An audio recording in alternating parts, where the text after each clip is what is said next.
بسم الله الرحمن الرحیم. السلام علیکم. عبدالرحمن بابا فرمایی وی بیهوده بزورور و ځانتوایی، بیهوده بزورور و ځانتوایی، د دنیا سړی که هر څو زورور دی.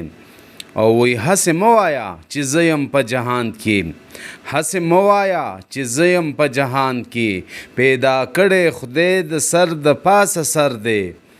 او وی ځینې ولیان پیغمبران کړه، نه چې هر سړی ولی او پیغمبر دی.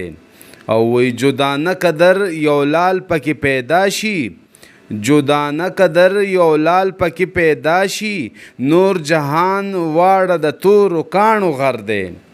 او وی یو بادشاه وي چې لښکر ورپسې درومي، یو بادشاه وي چې لښکر ورپسې درومي، نه په هر یوه سړي پسې لښکر دی.